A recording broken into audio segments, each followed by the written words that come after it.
this video, we can see chapter 3 scoping. First of all, let us see what is meant by scope. Scope refers to the visibility of variables, parameters and functions in one part of your program to another part of the same program. For example, இப்போ நம்ம எந்த program எடுத்தாலும் அதில் some set of variables use பண்ணுறோம், some set of functions, அந்த வேரியபிளை handle பண்ணுறதுக்காக some functions use பண்ணுறோம். So இந்த வேரியபிள் அண்ட் ஃபங்க்ஷனை நம்ம அந்த ப்ரோக்ராமில் எங்கே வேணாலும் யூஸ் பண்ணிக்கலாம். நம்ம யூஸ் பண்ணுற அந்த இடத்த பேஸ் பண்ணி அந்த வேரியபிள் ஆர் ஃபங்க்ஷனோட விசிபிலிட்டி அமைஞ்சிருக்கும். ஃபார் எக்ஸாம்பிள், இப்போ ஒரு ஃபங்க்ஷனுக்கு உள்ள ஒரு சப் ஃபங்க்ஷன் இருக்குது. அந்த ஃபங்க்ஷனுக்கு உள்ள நீங்கள் ஒரு வேரியபிளை டிக்ளேர் பண்ணுறீங்க அப்படின்னா, அந்த இடத்துல நீங்கள் டிக்ளேர் பண்ணுறீங்கன்னா அந்த ஃபங்க்ஷனுக்குள்ளே மட்டும்தான் அந்த வேரியபிளை அக்சஸ் பண்ண முடியும். That is the visibility of that particular variable. அப்போது அந்த வேரியபிளோட விசிபிலிட்டி லைஃப் டைம் பார்த்தீங்க அப்படின்னா within that sub function. So அந்த சப் ஃபங்க்ஷனுக்கு வெளியே இருந்து வேறு எந்த ஒரு ஃபங்க்ஷனாலேயும் அந்த பர்டிகுலர் வேரியபிளை வந்து நம்ம வந்து இன்வோக் பண்ணவும் முடியாது, அக்சஸ் பண்ணவும் முடியாது. So that is called a scoping. That is, it refers to the visibility of the variable in one part of the program to another part of the same program. Normally, every variable defined in a program has global scope. Once defined, every part of your program can access the variable. இப்போது global ஸ்கோப்பில் வந்து நம்ம ஒரு வேரியபிளை declare பண்ணுறோம் அப்படின்னா through out the program அந்த வேரியபிளை வந்து எங்கே வேணாலும் நம்ம ப்ரோக்ராமில் அக்சஸ் பண்ணலாம். அதோட லைஃப் டைம் வந்து throughout the program.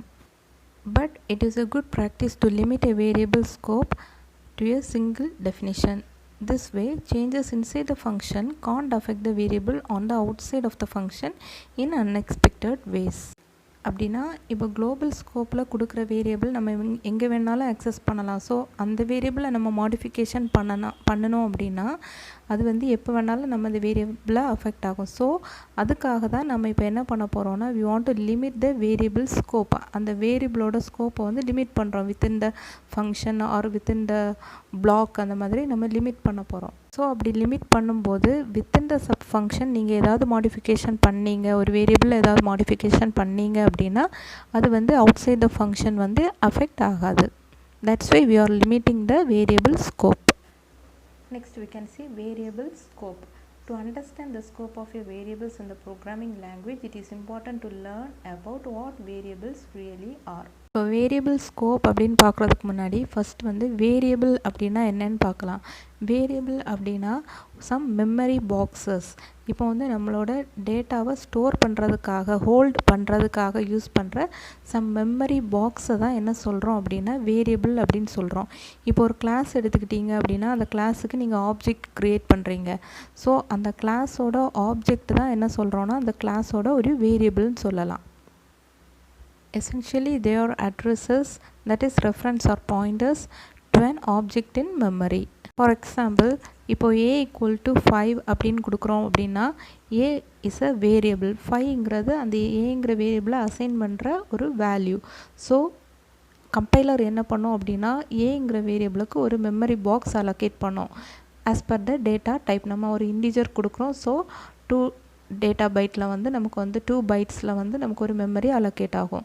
So that is the reference. அந்த வேரியபிளோட reference or pointer to that variable. அந்த மெமரி லொக்கேஷனை அது வந்து பாயிண்ட் அவுட் பண்ணும்.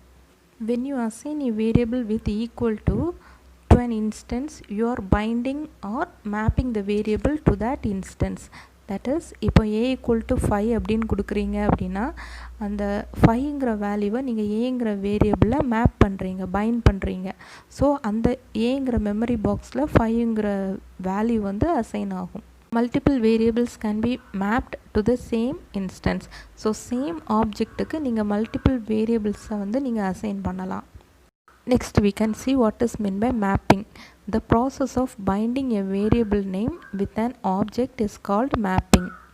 அப்படின்னா ஒரு வேரியபிள் நேமில் நம்ம வந்து ஒரு ஆப்ஜெக்டையோ ஒரு டேட்டாவையோ நம்ம வந்து பைண்ட் பண்ணுறோம் அப்படின்னா that is called as mapping.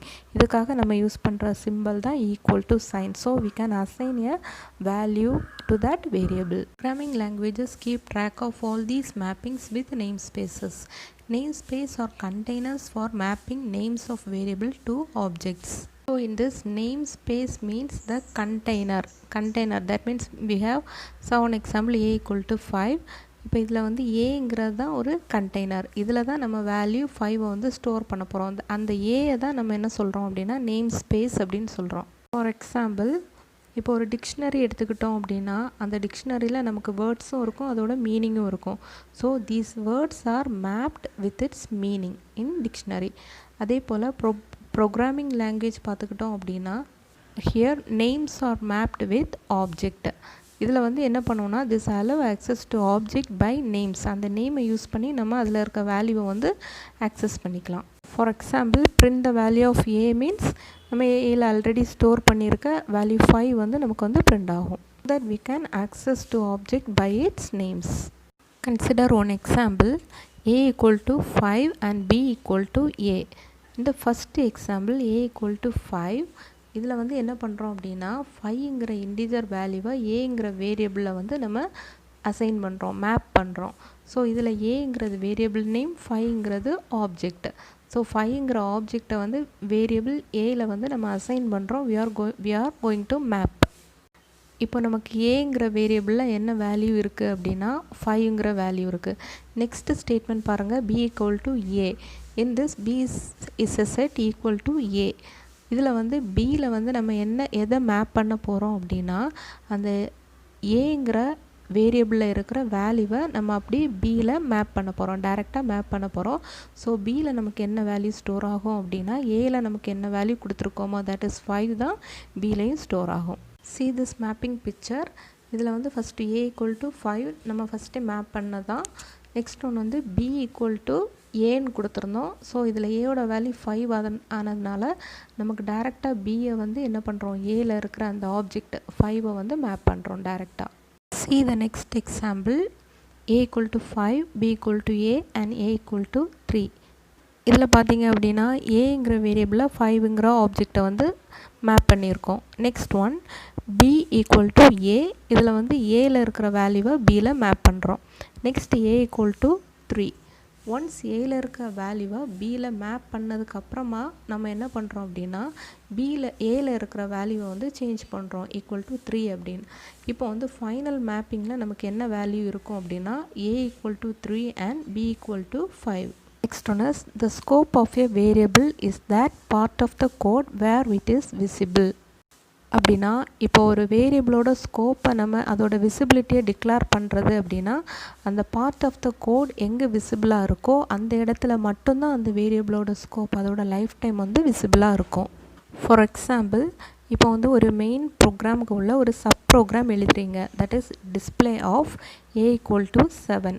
இப்போ வந்து இது வந்து டிஸ்பிளே ஆஃப்ங்கிறது ஒரு சப் ஃபங்க்ஷன்.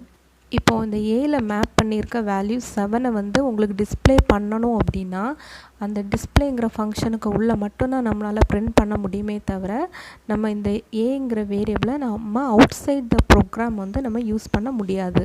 சப்போஸ் நீங்கள் வந்து இந்த ஏயோட வேல்யூவை வந்து வெளியே outside the function sub ஃபங்க்ஷனுக்கு வெளியே வந்து நீங்கள் அக்சஸ் பண்ணணும் அப்படின்னு நினச்சிங்க அப்படின்னா an error message will be displayed that name a is not defined because it is defined within that subfunction. This is because the lifetime of the variable is only till the end of the procedure. So இதில் ஏங்கிற வேரியபிளோட life time வந்து within that sub function display. So அதுக்கு வெளியே வந்து நம்மளால் access பண்ண முடியாது. So அந்த வேரியபிள் எந்த இடத்துல எந்த ஸ்கோப்பில் மட்டும் விசிபிள் ஆகி இருக்குமோ அதை தான் அந்த வேரியபிளோட லைஃப் டைம் அப்படின்னு சொல்கிறோம். So within that display function மட்டும்தான் அந்த வேரியபிள் ஏக்கு லைஃப் டைம் இருக்குது. That is mentioned as the duration for which a variable is alive is called its lifetime. That is, இப்போ ஒரு வேரியபிள் எந்த ஸ்கோப்புக்குள்ளே வந்து விசிபிளாக இருக்கோ அந்த பர்டிகுலர் ஸ்கோப்பில் மட்டும்தான் பர்டிகுலர் ஃபங்க்ஷனில் மட்டும்தான் அந்த வேரியபிள் அலைவாக இருக்கும். That is the lifetime of that particular variable.